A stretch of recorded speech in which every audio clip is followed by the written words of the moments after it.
Dr. Saab, I have two queries, so I request you to respond to my questions, please. Sure. Well, thank you for very good, excellent questions, very relevant. For the first one, in terms of what CAIR stands for, CAIR is a non-profit organization, non-sectarian. It is Council on American Islamic Relations, but the way we deal with understanding of Islam is more like from a more identity issue rather than religious theological way, meaning we're rooted in Islamic values of justice, human rights, human dignity, standing for what is right. And our goal is to protect the rights of American Muslims to practice their religion the way they believe it is. And more importantly, to organize politically so they can be a voice of justice in their country. Now that means within the CAIR team itself, we have Muslims and non-Muslims, staffing. We have and even within Muslims themselves, we have those who call themselves conservative, those who call themselves liberal, those who are religious, those who are not religious, they call themselves secular. We have Sunnis, we have Shias, all the range that you see and expect on the spectrum. But even within the staff, we have non-Muslims. We've had over the years Jewish, Christian, Hindu, Sikh. We had Latinos, African Americans, Arabs, Desis, very mixed. Like you visit any CAIR office and you get to see all of that. And we're very proud of that diversity because we're not like a mosque or like a church. We don't push an ideology or theology. We push for understanding and bridge building. And that takes us to the second question. The second question is we understand we're about a 1% of the total population in America as Muslims. For those at least who identify as Muslims. So we're not going to be able to end all forms of hate. We're not going to be ending all forms of bigotry. We're not going to be ending injustice alone. And we're not the only ones who care about that.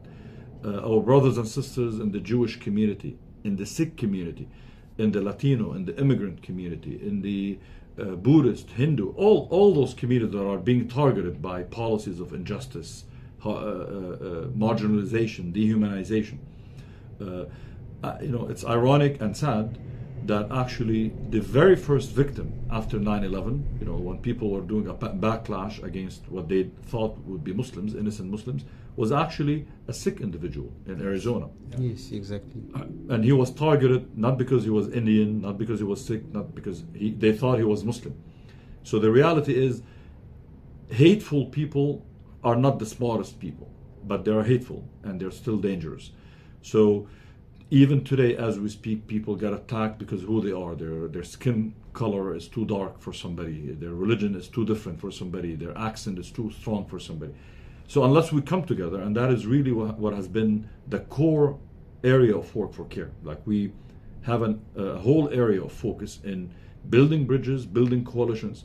So we work very, very closely with groups from representing various communities, almost all the communities. So how your organization is being perceived by the government? Because don't you think that this group is working as a pressure group? Yes. So CAIR is a pressure group. The way it works in America, it's kind of very common, similar to a lot of Western countries where it's NGOs, non-governmental organizations representing communities or issues, are the ones that advocate and kind of lobby their government, good government or bad government, we've had both come, and sometimes somewhere in between.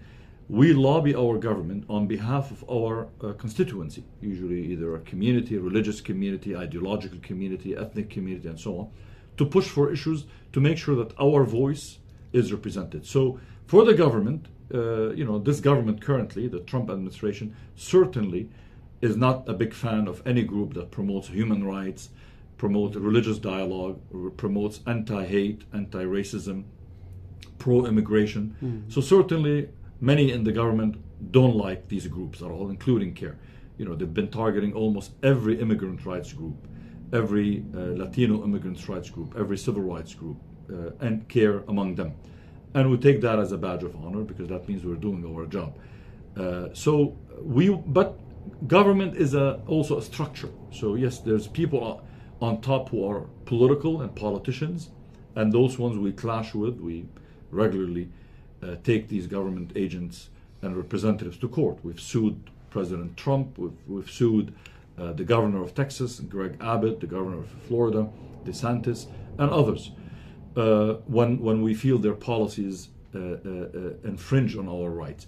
But also we work with government agents, people who work within the Department of Justice, Department of Homeland Security. We work with Department of Health Services and Social Moreover, Services. I think that there is a democracy in the United States, and there are two political party systems. You people must have some affiliation with some political parties. So how much they can help you to rescue you if you have some problem? Yeah. No one rescues anybody here. Political parties don't have legal power. Like they have, policy support. They have public relations support. There is a lobbying, there is caucus, there is some debate in the Congress, in the Senate. Exactly. Yeah. So that's how they help, through advancing our policy, hearing us out, amplifying our voice. But for people coming from Pakistan or coming from India or coming from other countries, what is different in America is we have it's a two-party system, and it is not a multi-party system, and a lot of times these two parties get along in terms of keeping certain status quo. So really the power is in the hands of the people, not the parties, political parties. So as a non-profit organization, we are non-partisan, meaning we can't endorse and support one political party. Although these days I think we see more eye to eye with a lot of the Democrats, because the Democrats are siding with immigrants in general. But also we've had major issues with Democrats, including former President Biden, who supported the genocide and also supported some anti-immigrant policies. So these are the international, that the establishment, every establishment has its own policies, and their foreign policy, the roots of the foreign policies, and just you can seek some justice or but you cannot eliminate, because that is the roots of the foreign policy of any country. So what you people, I see that especially in the Sikhs, they don't have their college, they don't have their university, they don't conduct research. Yes, as individuals, some scholars are working. So have you opened some colleges, universities, and Muslim university or university, any institution that can work for the interfaith harmony, and you have good relations with the local, with the government, whatever, whether Republican and Democratic, we are not concerned with that. You need justice.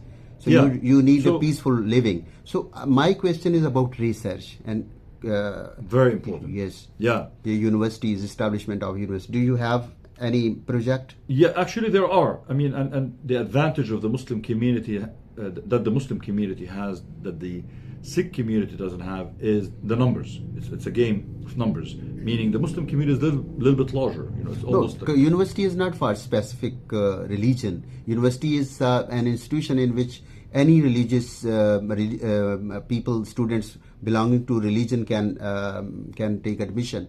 But I am talking about the business. As a business, they are doing so many business. Definitely, they must have restaurants. Yeah. They are selling maybe something that is not lawful in religion, in all religion in Islam, but they are doing business in this country. So as a business, how you have convinced the people to launch a university in which all these people can approach, and their culture, their religion, the other values can be preserved? So two things. One is, and I'll go back to that. What I meant by numbers, meaning in America, there's an oversaturation of educational institutions. Some are historic, almost as old as America itself. And now to compete in this market, to penetrate that market is very difficult, because some of these institutions, their endowments are in the hundreds of billions of dollars as we speak. Harvard University, etc., the USC and so on. So penetrating this market and being relevant is very difficult. But the only way you can break it, the way Brown University, for example, came in. So the way Howard University, the way smaller ones and then became big. The way they did it is when you have enough demand for it. So numbers play a game. For Muslims, they started a couple of them. There is a smaller one called Bayan University here, now moved to Chicago. There's one in the Berkeley area, Zaytuna University, Zaytuna College, started by one of the American Muslim scholars, Hussam Ayloush, and so on. But even when you look at their attendance, how many people join in, because it's very expensive to attract good professors, as you know very well. It's not easy to get good professors to dedicate their time and become full-time for you and do research.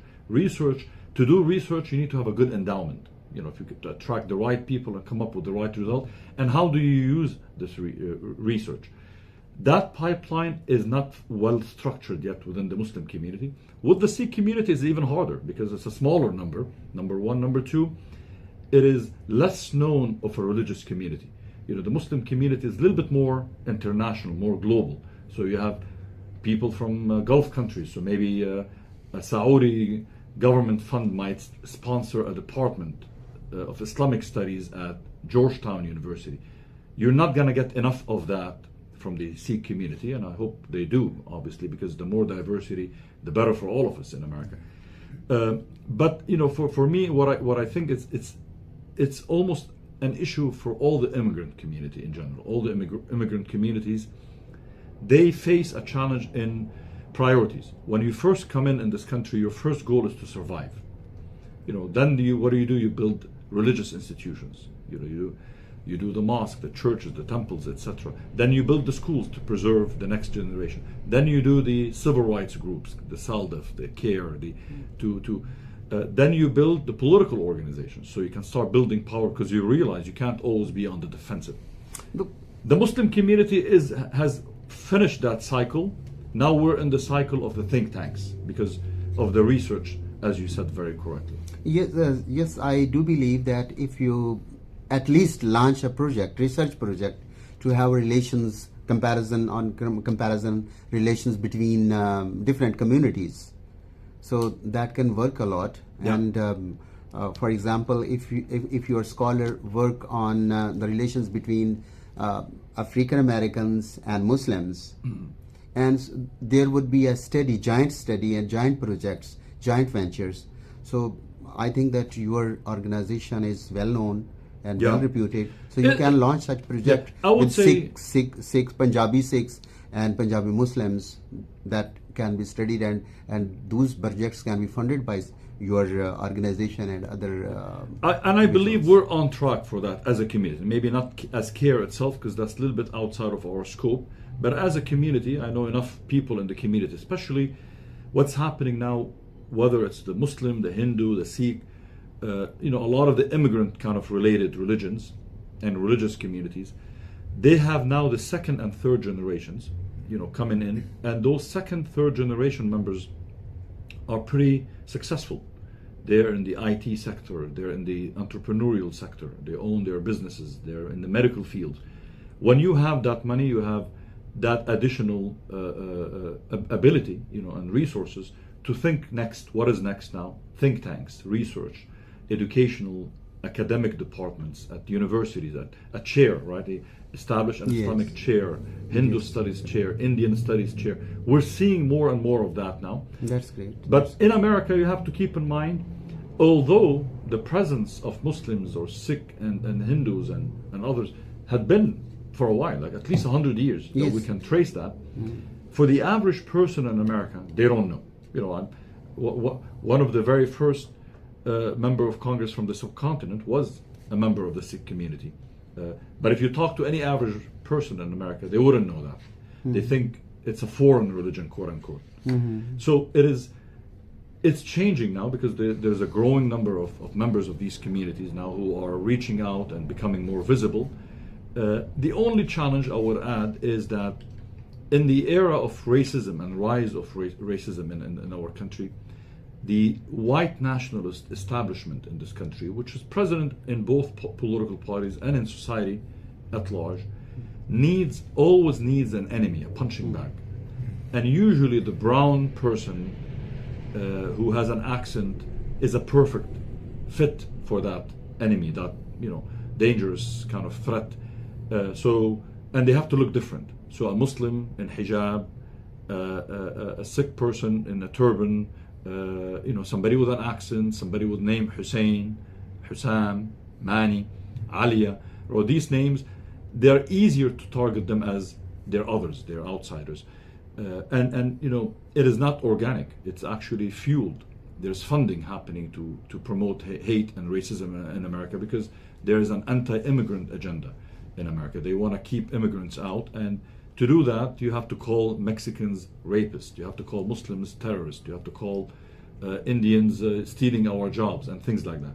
So organically, if there wasn't that pushback, we would be in the phase you described, where we would be now talking to people in America at a thought Yes, level. actually, every country has their own predilections and manifesto, and especially George Washington said Americans are not enemy of anyone and a friend of anyone, only American interest is. So they have right to do that. So you were telling me that